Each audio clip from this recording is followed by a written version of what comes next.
Six semester की यदि मैं बात करूं तो चले आओ, दो पेपर जो मेन है सब्जेक्ट के ऊपर। पहला नाम क्या रहा? Financial reporting and financial statement analysis. Accounting का डेफिनेशन क्लास 11 से चालू किए थे। तो जब क्लास 11 से आप चालू किए थे तो ये बताओ, अकाउंट्स बोल के एक मेन सब्जेक्ट तुमने सुना, यही ना? कितने दिन हो गए इसे पढ़ते हुए? 5 साल। 11 से चालू किए थे, 12th गया, फर्स्ट ईयर गया, सेकेंड ईयर गया, थर्ड ईयर में आ गए। अकाउंट्स बोल के सुना था, तुम्हें भी लगा भाई कब तक चलेगा ये। तो उसके डेफिनेशन में उसका रहस्य छिपा था। क्या था डेफिनेशन? वाह, बहुत बढ़िया। Accounting is an process of या व्हाट, आर्ट ऑफ, यही ना? तो accounting is an art of recording, classifying, summarising, finalising, analysing, interpreting and what, communicating the, जो भी रिजल्ट था वो। बार बार एक बात होती है कि अकाउंटिंग करते किसका है, अकाउंटिंग करने के बाद वो देता क्या है। तो धीरे धीरे जब आए, सब्जेक्ट का जब नाम देखा तो थोड़ा सा उससे मैच करा ले। क्या हुआ? वो तो जो मैसेज कर दिया वही हो। कारण कुछ नहीं है, बस लिखा हुआ तो कारण वहां, कारण लिखा हुआ, जाके देखो, देख लो, सारा कारण लिखा हुआ जो भी ये लिखा हुआ है।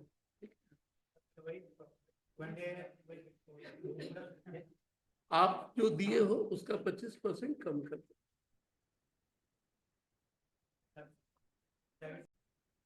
तो नाम में भी वो सारा चीज तुमको दिखा कि भाई कुछ नामकरण का हिसाब ही रहा कि अब तुम अकाउंटिंग के उस फेज में आया कि जिंदगी में एक इंफॉर्मेशन मिला, तो फिर बात होती है उस इंफॉर्मेशन के आधार पे हम लोग को फ्यूचर में क्या लेना है, तो डिसीजन लेना है। पहले तो इंफॉर्मेशन दुनिया को बताना भी है। कंपनी अपने फाइनल अकाउंट में दुनिया को क्या कर रही है, बता रही है।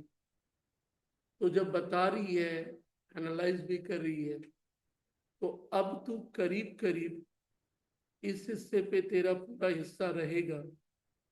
लेकिन ये हिस्सा भी बेहतर होता है यदि साथ ही साथ मुझे ये भी समझ में आए, मुझे लोगों को कम्युनिकेट भी करना है कि क्या निकला आपका फाइनल। तो जो तुम बनाए हो बताना भी तो है, क्योंकि उस इंफॉर्मेशन के कुछ कौन है, यूजर है। तो जब उनको बताने जा रहे हो तो फाइनल अकाउंट तो छोड़ दो, साथ ही साथ एक चैप्टर पढ़ोगे कि ग्रुप की जितनी कंपनियां हैं उनका पूरा मिला के दिखाओ। तो नामकरण में भी रखा क्या, वो जो फिनेंशियल पार्ट है, थोड़ा बहुत एक चैप्टर आपको सीखना है किससे, 2 चैप्टर तो उसी से कनेक्टेड है, कंसोलिडेशन एंड अकाउंटिंग स्टैंडर्ड। कि जब आप दिखाओ तो रिपोर्टिंग पार्ट तुम्हारा सही हो।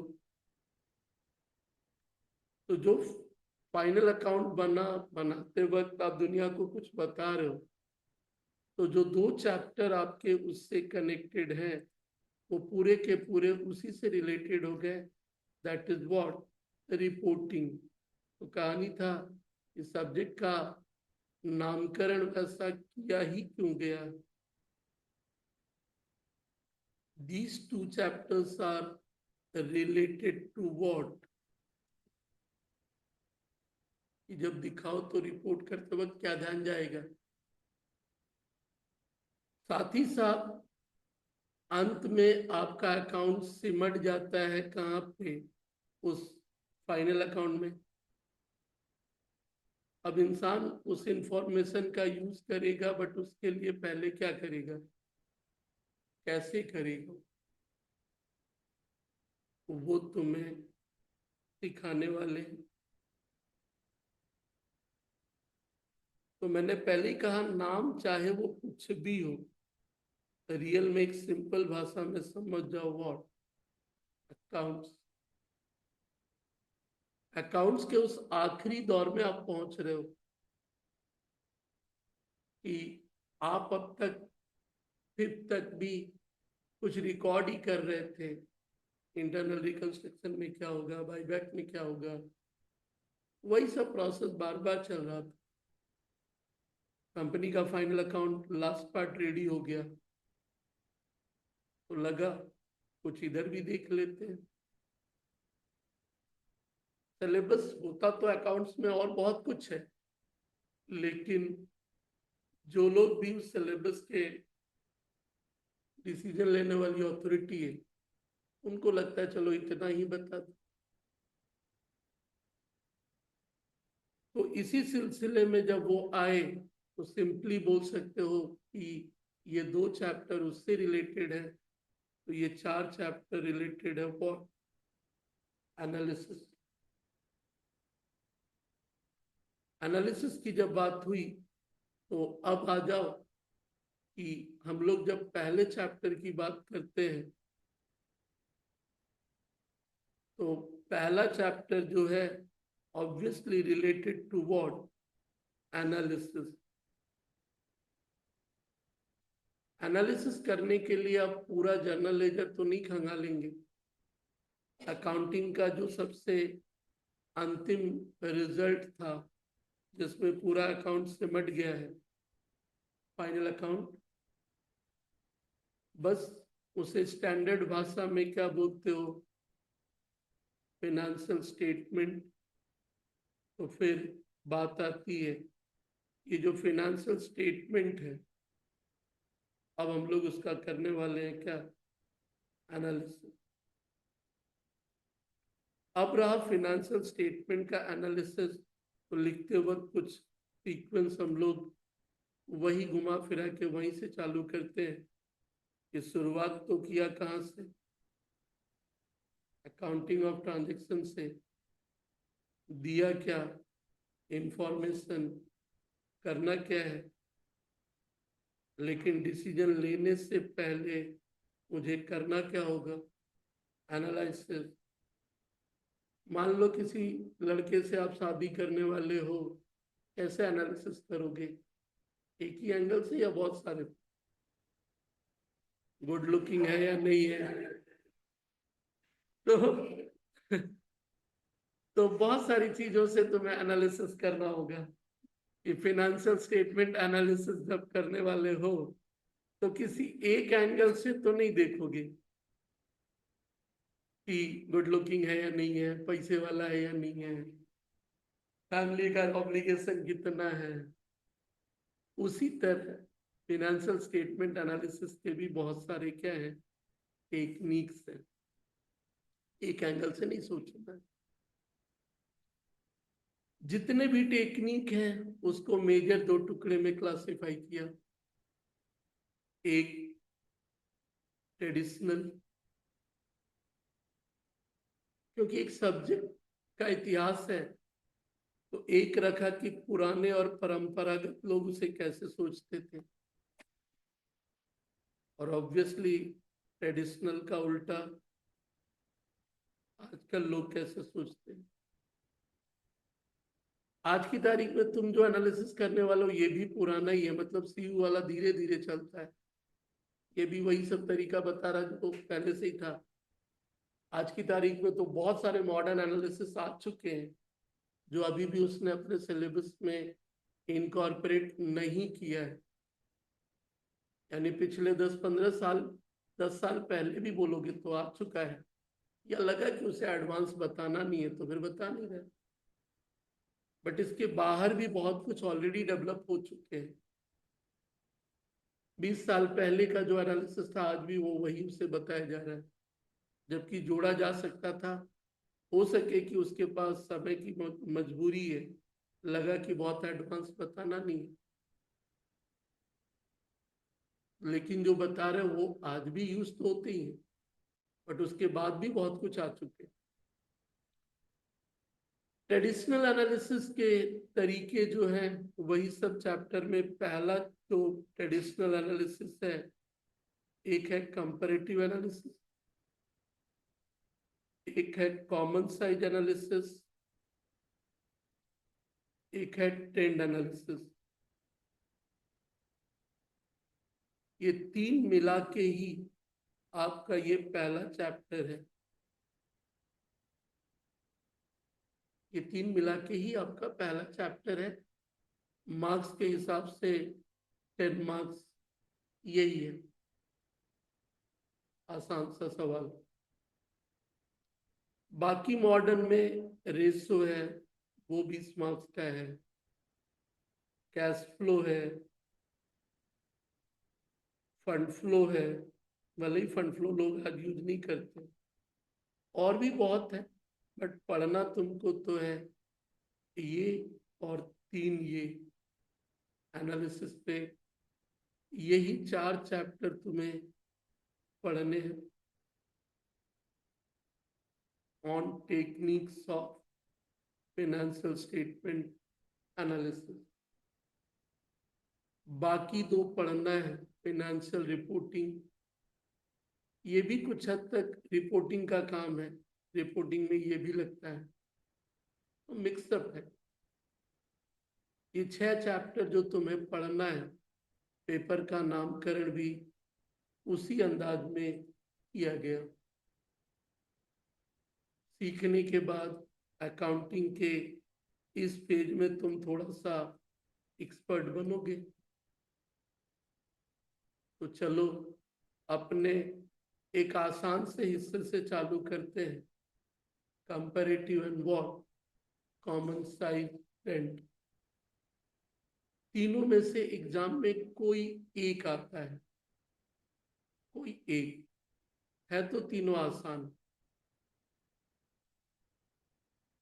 अब पिछली बार जो आया वो नहीं आएगा ऐसा भी फंडा होगा। चल, फाइनल अकाउंट के 2 टुकड़े कौन कौन?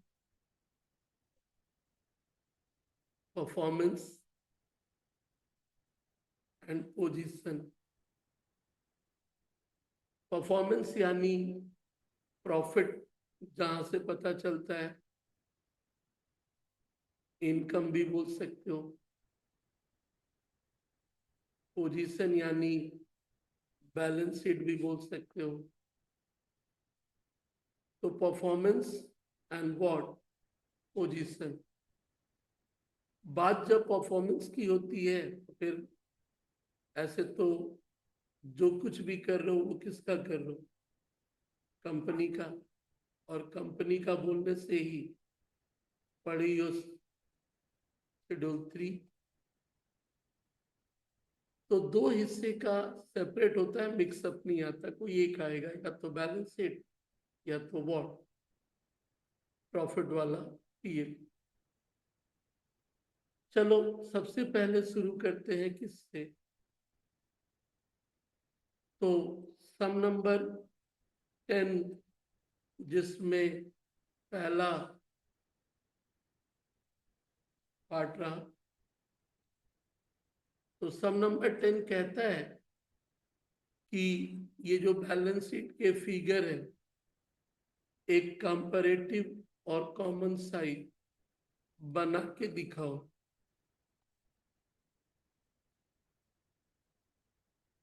दो फिगर है, 1120 यानी एक तरह से 2019 का बैलेंस शीट, 1119 यानी 2018 का बैलेंस शीट हिसाब से मार्च आना चाहिए था, लेकिन चलो जो है वही देखा। अब रहा कि जब वो कंपैरेटिव और कॉमन साइज की बात कर रहा है तो फॉर्मेट तो सिंपली वही है, यानी 2 साल का फिगर तो कंपैरेटिव और कॉमन साइज में मिलेगा ही। और उसके फॉर्मेट की यदि बात करोगे तो कुछ हाल कॉलम का ये रहा, वही है, वही एडवांस है, एडवांस है। वो ट्रेंड आपका नहीं था, वो ट्रेंड यहाँ मिलेगा और रेशो फुल मिलेगी। तो 4 कॉलम और बैलेंस शीट को वही शेड्यूल 3 में क्या करना है, सजाना है। तो 4 कॉलम का एक फॉर्मेट लीजिए, क्लास नोट्स का सम नंबर 10,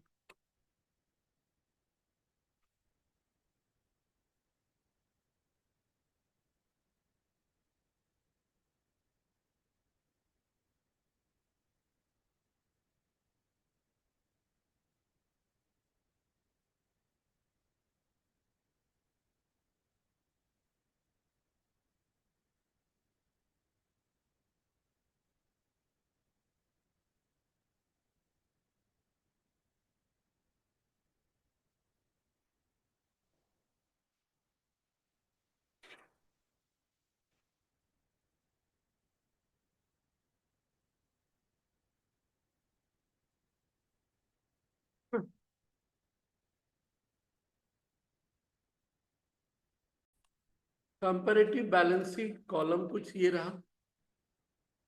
इन कॉलम पे बाद में बात करेंगे, पहले तो सिंपली अपने इंफॉर्मेशन को शेड्यूल 3 की तरह बैठा लो। यानी बोले ही थे कि वो कंपनी का जो फाइनल अकाउंट है, अब तो तुम्हारा 6 उसे पूरा ही यूज करना है ले दे के, क्योंकि जब बात उसने बैलेंस शीट का किया तो घुमा फिरा के कहानी तो वही थी।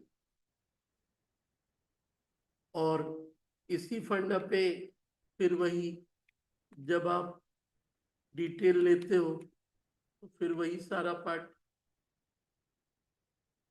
तो अपने रिलेटेड इंफॉर्मेशन को उस पे तुम्हें बैठा देना है, स्टेट नहीं लेके शेड्यूल 3 को फॉलो करते हुए। तो शेड्यूल 3 के हिसाब से जो तुम्हारा पहले था कि 4 इक्विटी एंड लायबिलिटी, फिर एक एक के अंदर सारा, फिर वही की शेयर होल्डर्स फंड में कौन, रिजर्व सरप्लस, वो सब कैपिटल।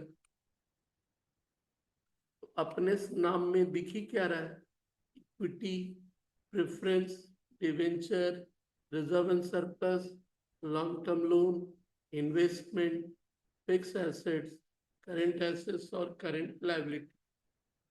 लिमिटेड आइटम है, ज्यादा बड़ा नहीं देगा वो इस चैप्टर में। तो सिंपली शुरुआत वैसे ही करोगे आप, पहला इक्विटी एंड लायबिलिटी,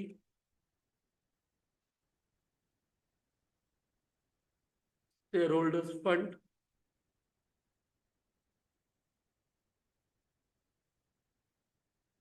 फिर शेयर कैपिटल,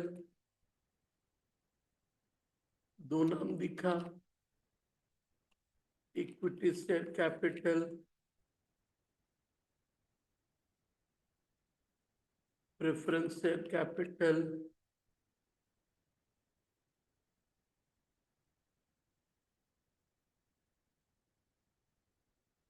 तो बस उसे सजा लेना था। पहला करंट ईयर है, बाद वाला प्रीवियस ईयर। तो सिंपली 10 लाख और 2 लाख करंट ईयर, और 8 और 4 क्या है, प्रीवियस ईयर। ओके, तो 10 लाख, 2 लाख, 8 लाख, 4 लाख, बाद के कॉलम में बाद में बात करेंगे। शेयर कैपिटल के बाद सब में सीधे सीधे दिख रहा था रिजर्व एंड सरप्लस 1,40,000 और 80,000।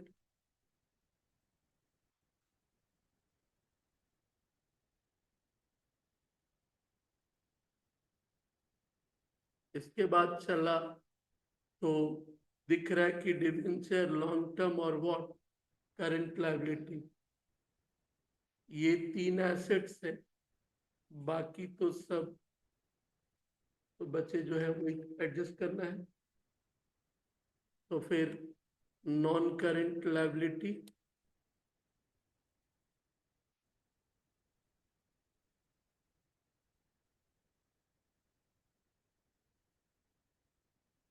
Long term borrowing,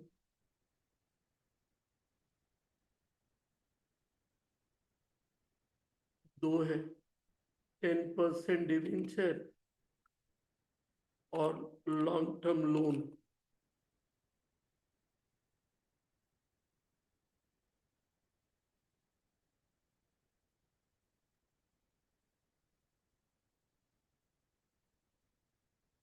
ten percent debenture current year में 2 लाख और 6 lakh, long term loan 3 lakh और 4 लाख।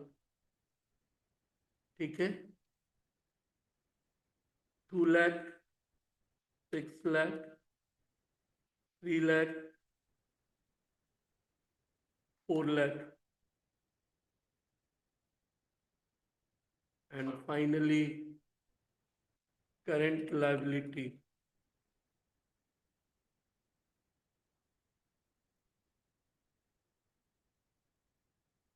2,40,000 और 1,60,000।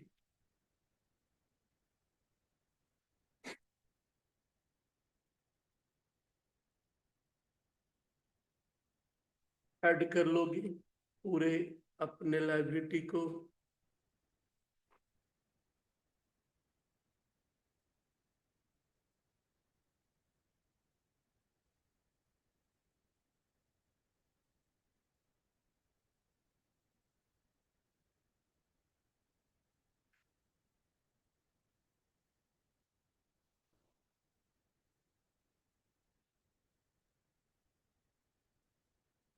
तो 23,80,000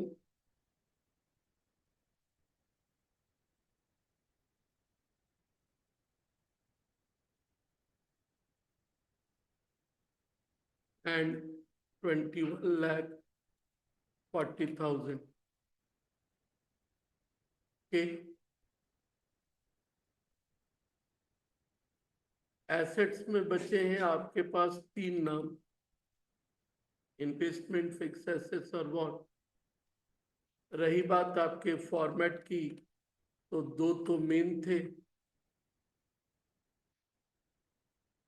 और नॉन करेंट के 5 मेन में एक का सब पार्ट था, यानी इनको हटा दो तो 5 थे ये मेन। करंट के थे ये 6। अब पीपी के भी 4 सब टुकड़े थे और अपने को संभालना है वही 3 आइटम, तो 3 को ही एडजस्ट कर लेते हैं उसमें। तो एसेट्स, एसेट्स में पहले नॉन करंट एसेट्स, उसके अंदर टेंजिबल यानी फिक्स एसेट्स,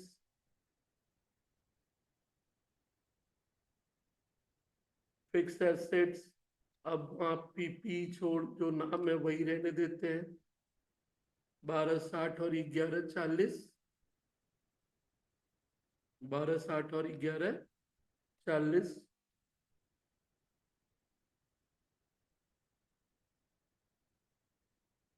इसके बाद नाम है इन्वेस्टमेंट, चाहो तो हेडिंग दे सकते हो, नॉन करेंट इन्वेस्टमेंट, या डायरेक्टली भी दिखा सकते थे,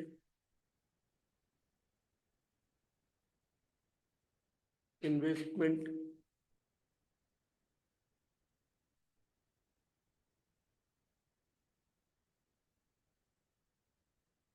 नॉन करेंट एक्चुअली वो तो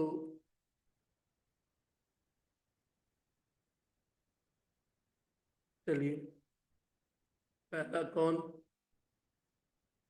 5 लाख और 4,40,000, 5 लाख और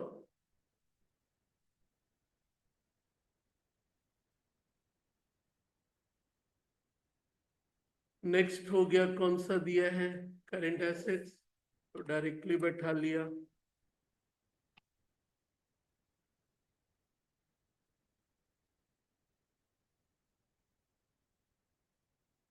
$6,20,000 and $5,60,000।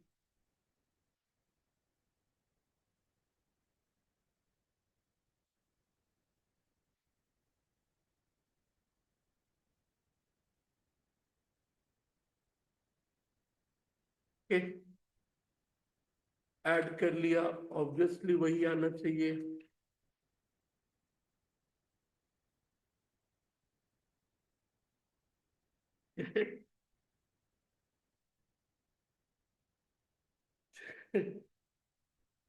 चलिए, पहला काम क्या किए, बैलेंस शीट बना लेना था, थोड़ा बहुत कम भी रहा तो चलेगा, ज्यादा बड़ा देता नहीं है, 10 नंबर ये तुम्हें हाव का ही देता है, तुम्हारे 6 में बहुत ज्यादा क्या, आधा एक घंटा भी इंसान देख ले तो हो जाए, लेकिन थोड़ा सा सही से देख लो। अब आ जाओ, बाकी के 2 कॉलम तुम्हें परफॉर्म करने हैं सजा लेने के बाद, तो नाम से उसका रहस्य पहले ढूंढते हैं। कंपैरेटिव डिराइव किया गया है वर्ड कंपेयर से, और कंपेयर करना है करंट ईयर का प्रीवियस ईयर से, कंपेयर करना है करंट ईयर से, करंट ईयर का प्रीवियस ईयर से, बैलेंस शीट का ही, तो चेंज बदला कितना, चेंज एक फिगर है, और फिगर 2 होते हैं, एक एब्सोल्यूट और एक रिलेटिव। पहला है एब्सोल्यूट चेंज, 8 से 10 हुआ, 2 लाख बढ़ा चेंज, 4 से 2 हुआ, 2 लाख घटा, ये तो सीधा चलेगा,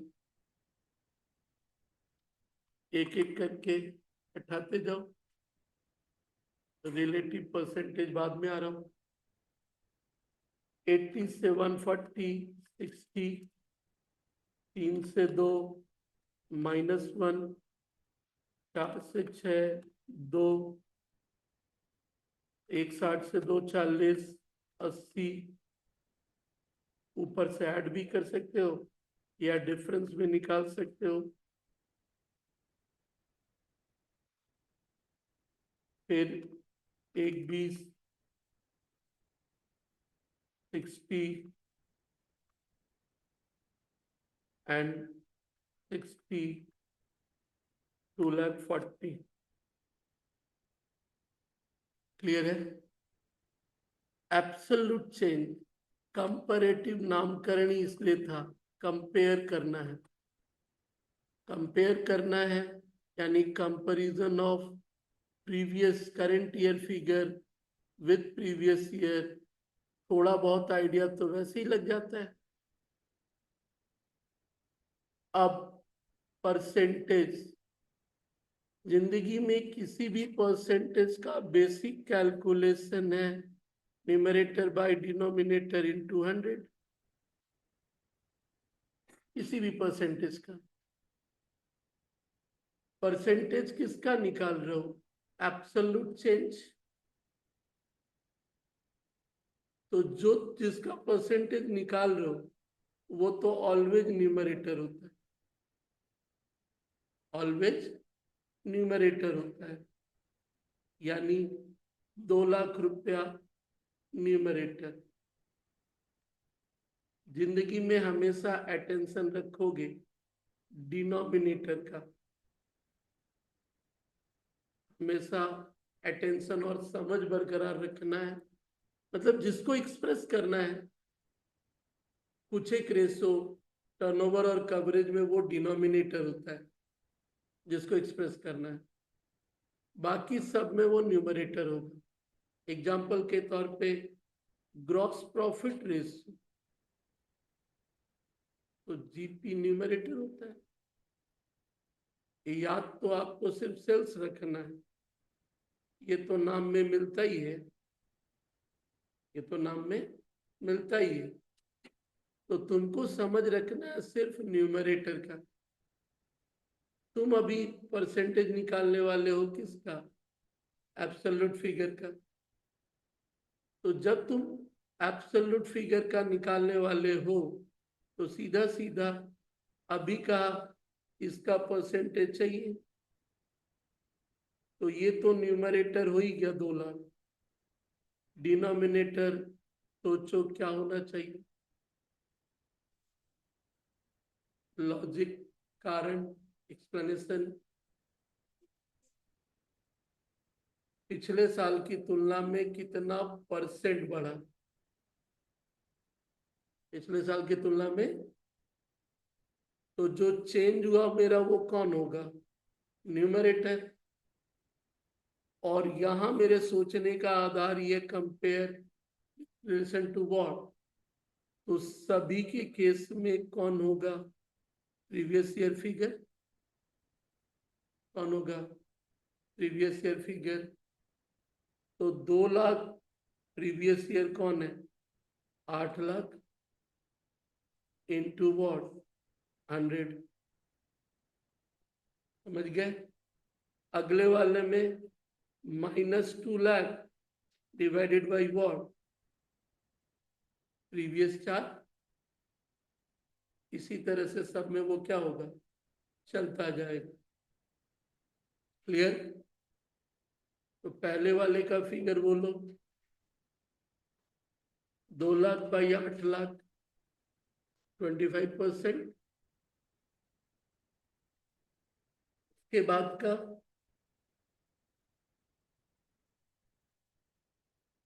4 का 2 अब निकाल रहा है, -50%।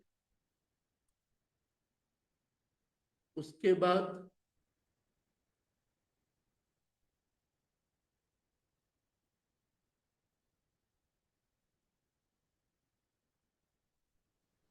75%।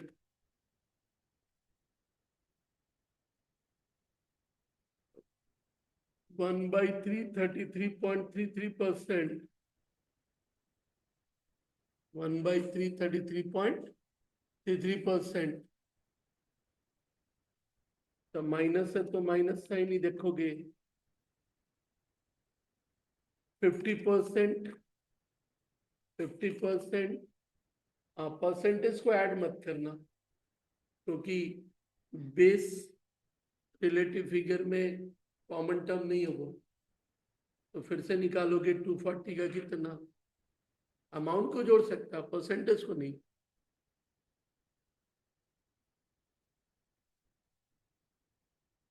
तो न्यूमरेटर में 240 बाई 21 इंटू 100, 11 पॉइंट। अप्रोक्सीमेशन का ध्यान रख लेना बाबू। 240 बाई वॉट? 11.21 तो तुम्हें भी मालूम है 21 ही रहेगा, क्योंकि जहां पे छोड़ रहे हो उससे उसके बाद 4 है, 5 नहीं। ये 5 होता या ऊपर तो 11.22 होता। ओके, तो बैठा दिया 11.21। इसी तरह नीचे भी चला 10.53,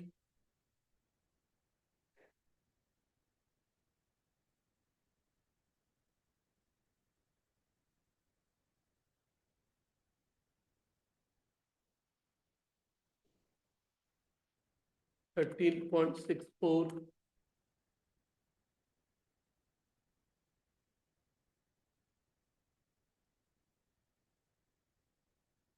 10.71,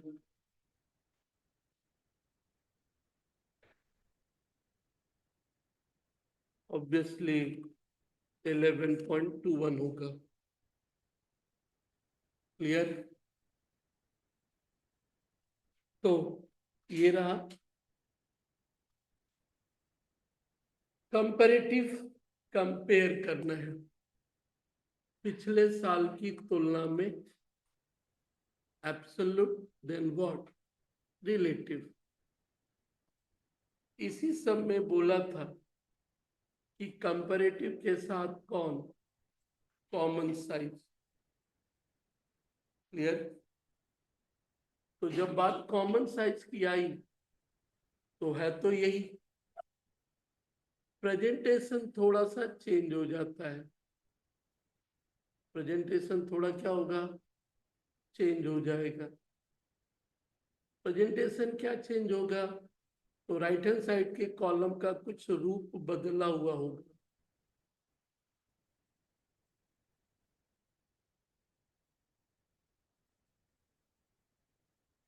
प्रीवियस ईयर में भी अमाउंट और फिर क्या, तो सेम सवाल, कॉलम क्या होंगे, वही थोड़े से बदल जाएंगे। तो फॉर्मेट, तो फॉर्मेट का रूप कुछ यही बदला तूने।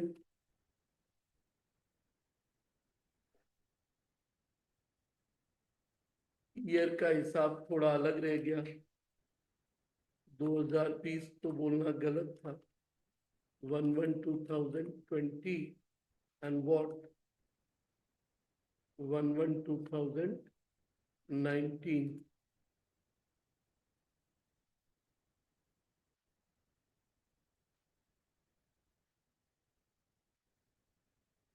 ओके,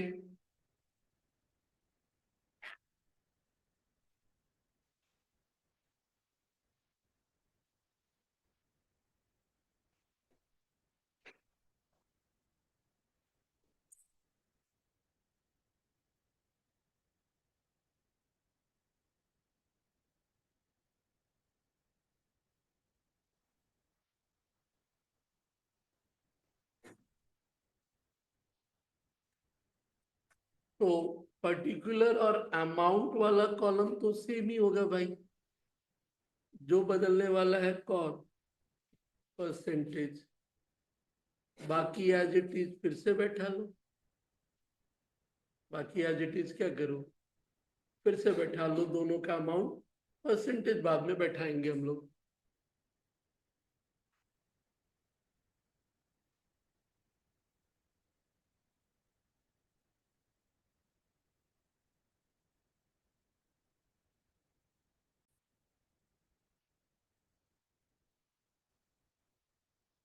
वही फिगर फिर से रिपीट कर लेना था आपको।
तो फिगर सारा का सारा बैठ गया। फॉर्मेट कुछ लोगों का अलग भी होता है, बात करेंगे। अब आज आप परसेंटेज की यदि बात करें तो थोड़ी देर पहले परसेंटेज का स्टोरी सुना, सब समय लागू वही होगा। किसको परसेंटेज में लिखाना है? 10 लाख को ना, 2 लाख को ना, 8 को ना, 4 को। जिसको दिखाना है वो तुझे भी मालूम है, न्यूमरेटर होगा। जिसको दिखाना है वो न्यूमरेटर होगा। पिछली बार था कंपैरेटिव में कंपैरिजन विथ प्रीवियस। अभी नामकरण है कॉमन साइज, यानी नीचे जो होगा वो कॉमन फिगर होगा।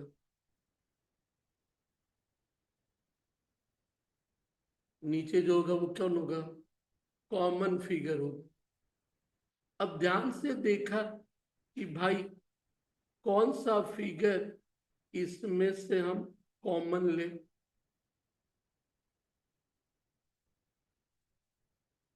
बहुत बढ़िया।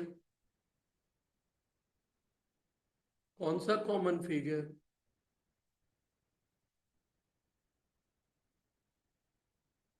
यानी सभी के नीचे कौन बैठ जाएगा? Common figure. इसलिए नामकरण है कॉमन साइज। इन 200 तो सब में रहेगा परसेंटेज। तो कॉमन फिगर बोले तो कौन? बैलेंस शीट, लायबिलिटी या एसेट, दोनों तो बराबर ही होना है उस साल का। तो सिंपली पहला वाले में 10 लाख डिवाइडेड बाई वॉट?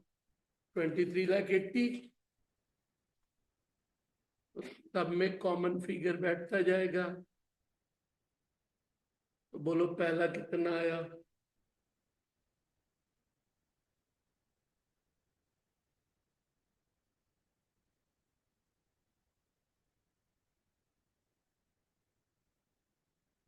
अब थोड़ा अप्रोक्सीमेशन का ध्यान रख लेना। क्या था? वही। तो 10 lakh divided by 23 lakh what? 80,000 इन 200। फिर वही था जैसे समझाए। 2 डिजिट पे अपने को क्या करना है? रुकना है। तो जब रुकना है तो यहाँ तो 5 के ऊपर हो गया 5। तो फिर ये 1 बढ़ के क्या हो जाएगा? 42 पॉइंट वॉट? 02। ओके, 42.02। एक एक करके पहले खुद से बैठा लो।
चलो बोलो, बोलो।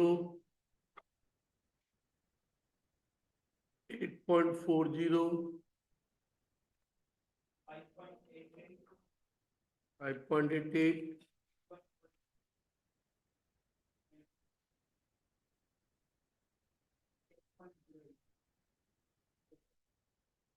नेचुरल है, जिसको कॉमन लिए हो वो तो क्या होगा, 100 ही होगा। जिसको कॉमन लिए हो वो 100 ही होगा, क्योंकि वो 100 है तो बाकी कितने।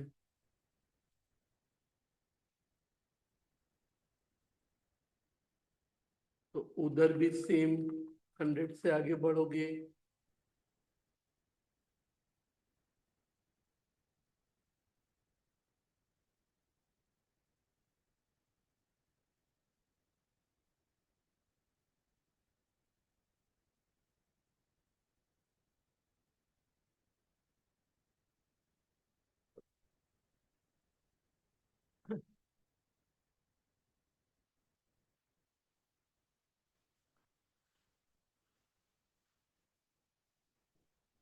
बोलो, बगल वाले 2019 का।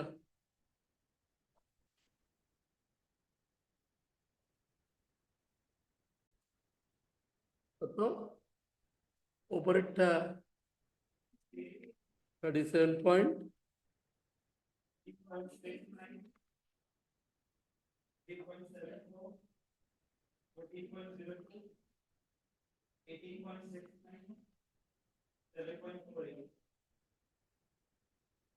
100 हुआ। हम्म। किसी में कम हुआ तो एडजस्ट कर देना, किसी में कम बेसी हुआ तो एडजस्ट कर देना। जैसे 3.73 था, और कर लिया, क्योंकि 100 हो जाना चाहिए, 100 हो जाना चाहिए। अप्रोक्सीमेशन एरर हो सकता है 0.001 का या 0.002 का।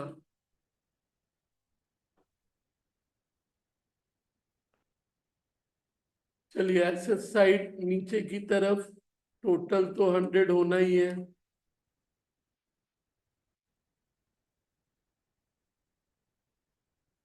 बोलो, 2020 वाला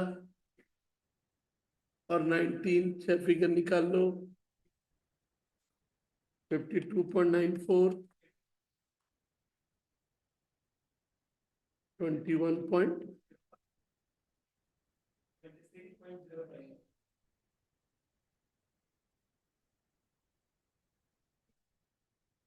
53.46. पॉइंट।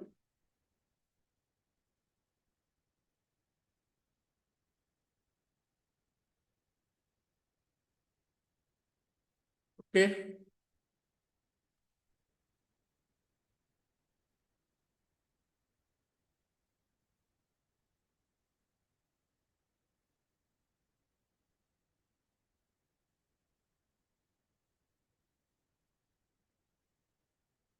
तो देख लो, कंपैरेटिव के बाद कौन सा, common side. Balance sheet item देखा, ऑब्वियसली इसके बाद कौन बचता है, पीएल। बट शेड्यूल 3 वाला पीएल नहीं के बराबर पूछता है, ये नहीं पूछता है। हो सके पूछ दे, बट आज तक यदि 100% पे बात करोगे तो 99 या नहीं है, ये फॉर्मेट तो नहीं पूछता है। फिर कौन सा पूछता है भाई। तो फिर सीधा सीधा ध्यान रहे, वैल्यूएशन ऑफ गुडविल के समय एक फॉर्मेट दिए थे पीएल का, इनकम स्टेटमेंट। यदि वो पूछता है तो वही फिगर, कौन सा, इनकम स्टेटमेंट वाला।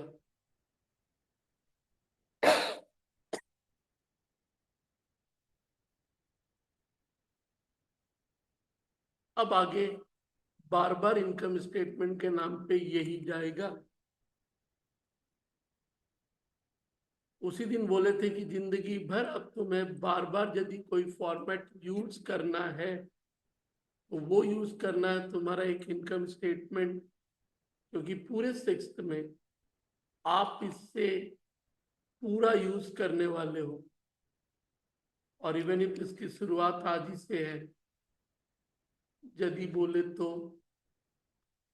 आगे से बस ध्यान रख लेना इस फॉर्मेट को। और इसलिए उस दिन भी कहा था कि थोड़ा सही से उसे देख लो।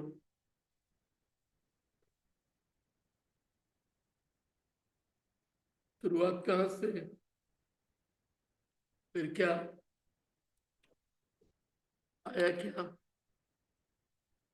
फिर क्या माइनस हो रहा है, उसमें नॉर्मली आ सकता है कौन कौन। अगला प्रॉफिट फिगर, ये हो गया बिजनेस का कोर पार्ट। ये हो गया बिजनेस का कोर पार्ट जिसके लिए बिजनेस स्टार्ट किए थे, लेकिन साथ में कुछ गैर जरूरत चीज भी मजबूरन होता है। नॉन ऑपरेटिंग जो बिजनेस का कोर पार्ट नहीं था बट हो गया, तो ऑपरेटिंग के बाद जगह दिया। फिर उसी तरह कुछ खर्चे भी हो गए उसके, पहुंच गया। और इसके बाद तो उस valuation of goodwill in share में देखी।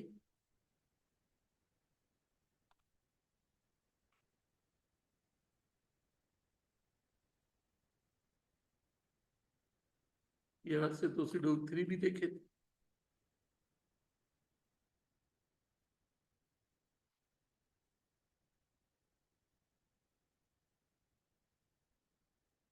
लास्ट यहां तक तुझे बार बार यूज करना है।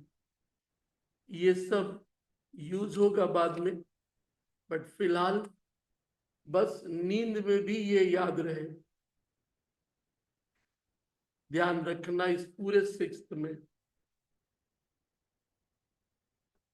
सिक्स्थ में ये तुझे याद रहे। और अगले दिन याद करके सुना तो चॉकलेट देंगे। बस इतना ध्यान रखना, आगे यही बार बार यूज होने वाला है इनकम स्टेटमेंट, अकाउंट्स में भी, एफएम में भी। हर एक चैप्टर में ही करीब करीब हो जाएगा, कम और ज्यादा। तो बैलेंस शीट के बाद ये इनकम स्टेटमेंट याद रहे, जो कि नॉर्मली तुम भी जानते हो कुछ अलग अलग नाम तो थे ही।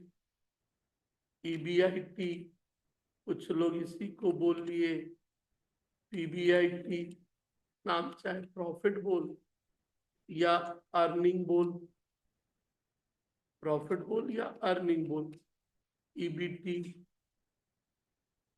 और इसको भी ईटेस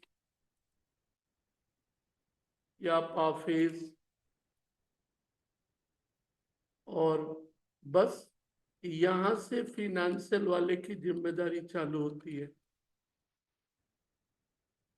उसके ऊपर बाकी जो लोग हैं वो जिम्मेदार हैं। तो कॉमन साइड और कंपैरेटिव जैसे बैलेंस शीट का देखा, वैसे ही इनकम का है। उस पर मैं बाद में बात करूंगा, बस पहले तू इसे क्लियर कर लेना, क्योंकि राइट हैंड साइड का 4 कॉलम यही होने वाला है और मोस्टली सवाल इसी से आता है, मोस्टली। तो बात कर रहे थे हम लोग क्या, कंपैरेटिव कॉमन साइज। उसी के टेक्निक अलग अलग हैं, कुछ नाम अलग है, बात की बात रही। न्यूमरेटर और डिनोमिनेटर जिंदगी भर चलेगा। परसेंटेज में absolute amount by what, previous year amount. और कॉमन साइड में तेरा जो था बैलेंस शीट है तो पर्टिकुलर है divided by what, total assets common figure balance sheet में, और पीएल में आगे बात करेंगे नेट सेल जाएगा कॉमन फिगर, जिससे अपने परसेंटेज को निकालने वाले हैं। फॉर्मेट बोलोगे तो पीएल का ये मॉडर्न वाला है। हाँ, कभी कभार यदि ये दे दिया तो तू उस दिन कंप्लेन नहीं कर सकता है, यदि यही इंफॉर्मेशन या डेटा रहा तो